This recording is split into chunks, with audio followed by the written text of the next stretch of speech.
Greetings, everyone. Pete Pardo here from Sea of Tranquility. Welcome to pick number 7 of my favorite 30 guitar players of all time. It's the series we've been doing each and every day here this month in September, the year 2024. Our favorite 30 guitar players, one each day, across all genres, all up for grabs. Our absolute favorite guitar players. There's a lot of great gunslingers out there. We can only pick 30, though.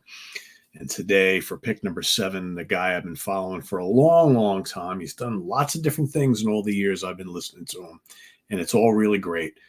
And I'm going to pick my 3 favorite albums featuring the talents of this particular guy, my favorite guitar solo from him. Let me bring to the stage now. He's still out there killing it year in and year out. Steve Morse, that's right, the great Steve Morse. One of the most accomplished guitar players of the last 45 years, right? Close to 50 years. Plays all different kinds of music. He's won lots of Guitar World polls and guitar player polls and things like that. And got his start with, of course, the Dixie Dregs.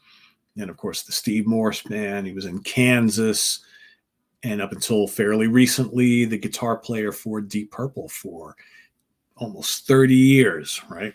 Now back doing the solo thing, dusting the dregs out again. So Steve Morse, yeah, an amazing player, very unique player. I mean, he is one of the true originals as far as like, really, really amazing alternate picking technique. Basically picks every single note and just a really different tone. He got his start, mainly playing like Telecasters or, bits and pieces of guitars that came to look like a Telecaster. And of course, he's been playing Ernie Ball guitars for quite some time. But just an amazing player, great dexterity, whether he's doing like instrumental, rock, fusion, bluegrass, hard rock, progressive rock. I mean, he can do it all. He's a wonderful acoustic player too, but mostly known as an electric player. So just amazing player. I think the first time I ever really listened to Steve Morse, I believe it was the Introduction was the first album I heard from him, and that was his first solo record after the Dregs kind of broke up, and that prompted me to go then investigate the Dixie Dregs. And I've been a massive fan ever since. So let's talk about my 3 favorite albums featuring what I feel is some of his best playing. This was very tough because there are so many albums that Steve has touched that are just spectacular. So really, you can pick anything. Could pick any number of the Deep Purple albums he worked on, any of the Dregs albums, any of the Steve Morse Band albums, right? Even the 2 Kansas albums, specifically Power, really good as well. He's done some great guest appearances on other people's albums. Just an amazing player. But I went with some of my favorites here. And first up, I'm going to go with, of course, What If, which is the very, very cool Dixie Dregs album from, what was the year was this? 1978, I believe. Yes. And to me, still my favorite Dregs album. They're all amazing, and they all feature some spectacular ensemble playing. I always looked at the Dixie Dregs as kind of like the Southern rendition of like the Mahavishnu Orchestra, because again, you have this band with violin, guitars, keyboards, bass drums, and violin, very similar. Of course, the Dregs idolized the Mahavishnu Orchestra, but yet very, very different. Both playing mostly instrumental music, but whereas the Mahavishnu Orchestra coming more from a jazz background, combining jazz and rock.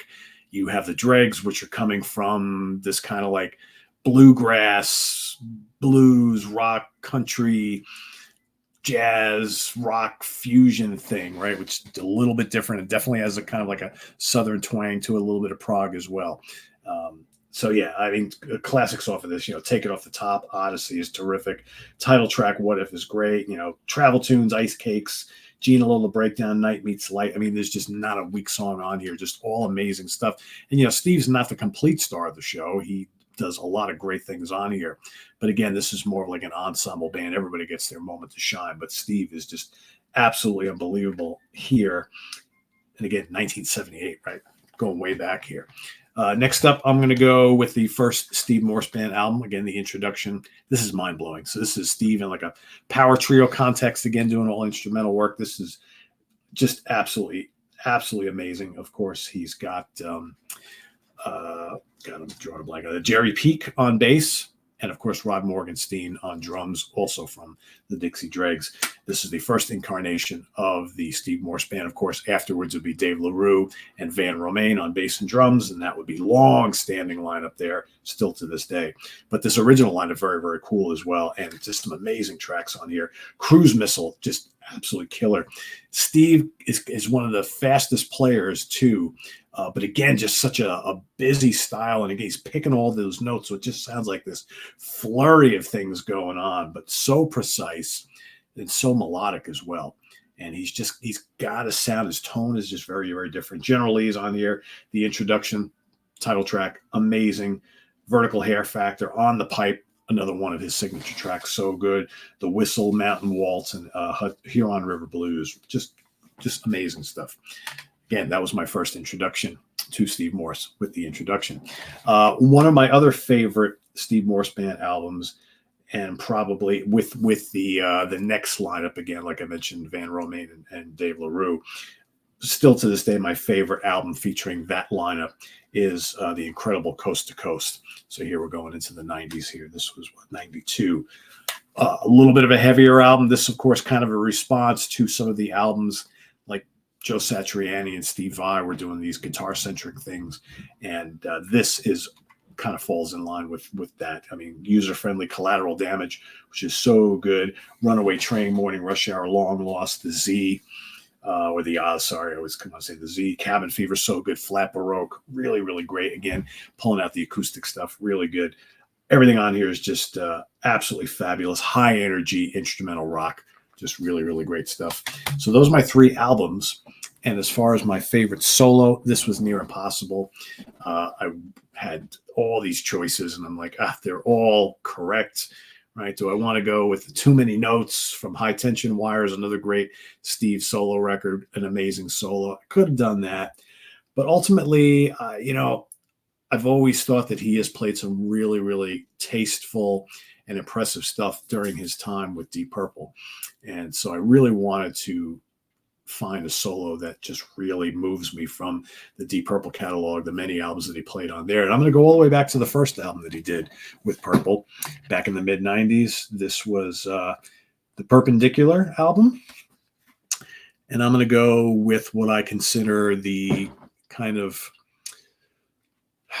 the trademark, not the trademark, the pinnacle, not even the pinnacle. Kind of when I think of Steve's time in Deep Purple, there's like one song that really, and it was the one that I think first really wowed me when I first heard this record. I think still to this day, it's one of my favorite tracks that he ever recorded with Deep Purple, and it's Sometimes I Feel Like Screaming, which again, kind of mellow, right? It's not like the boisterous hard rock that most of the Purple catalog that he was on contains, but and it rocks, but it's a little bit more atmospheric and laid back. And and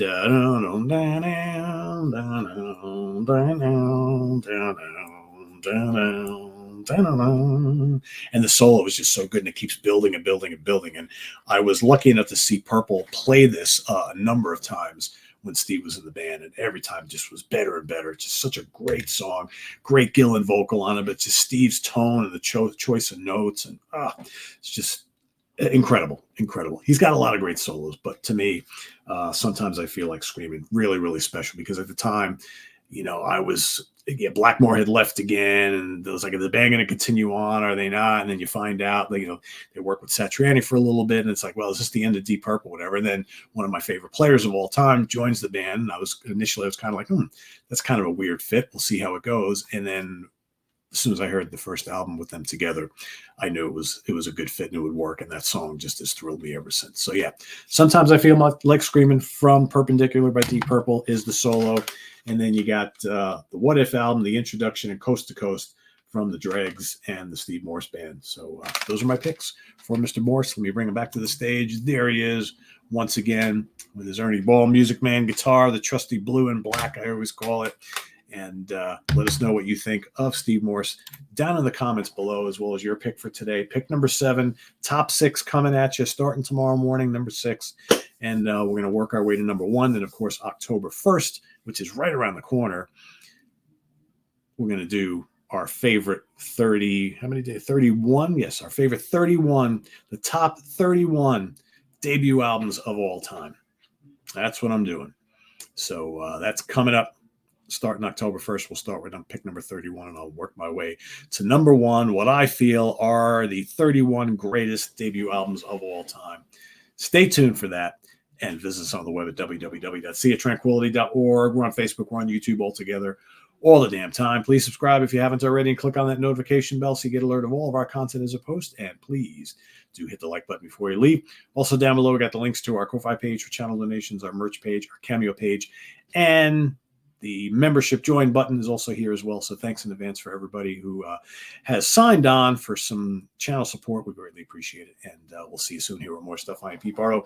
Thanks for watching. Tune in tonight in the Prague seat.